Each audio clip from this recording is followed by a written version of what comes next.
পারফিউমটা করিডোরে গেল কি করে?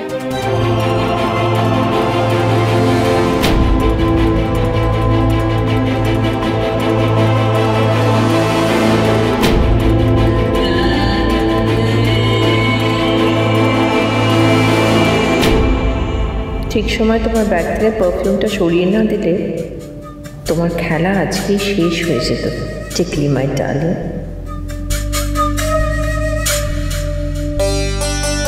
থ্যাংক ইউ আন্টি, তুমি না থাকলে আজ আমার যে কি হতো।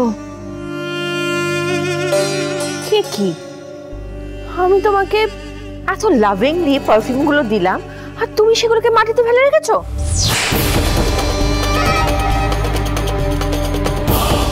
আপনি টিকলিকে পারফিউম দিয়েছেন মতন না?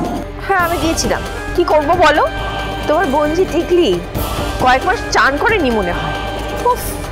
যাই হোক, সেই জন্যই দিয়েছিলাম পারফিউমগুলো ওকে। একটা নিরীহ মেয়ের ওপর এত বড় বদনাম দিয়ে তোমরা ঠিক করলে না। আজ টিকলির সাথে যেটা হলো এটার জন্য তোমরা প্রত্যেকে দায়ী, প্রত্যেকে।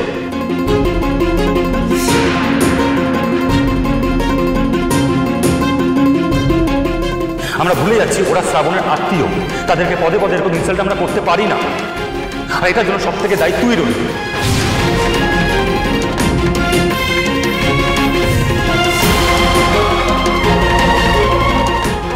ব্যাস, আমি তোর থেকে কোনো এক্সপ্লেনেশন শুনতে চাই না।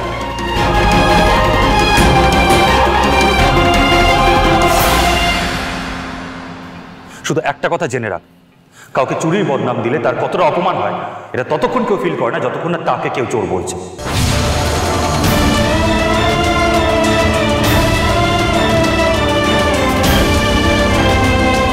ভগবান না করুক তোকে কোনোদিন এরকম দিন দেখতে হোক।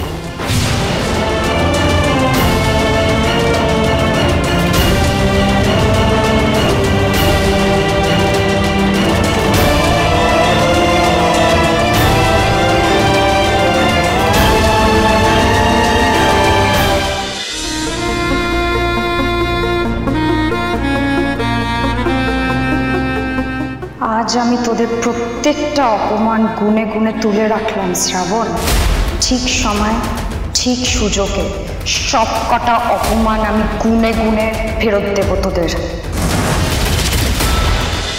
বৌদি ভাই, বৌদি ভাই, তোমার এখনো হয়নি?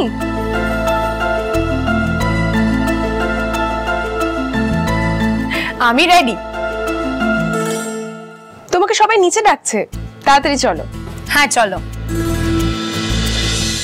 তুমি চুল নিয়ে কিছু সমস্যায় পড়েছো মনে হচ্ছে। দেখো না বৌদি ভাই, চুলটার কি অবস্থা, কিরকম ফ্রিজি হয়ে আছে আর ফুলে ফুলে থাকছে।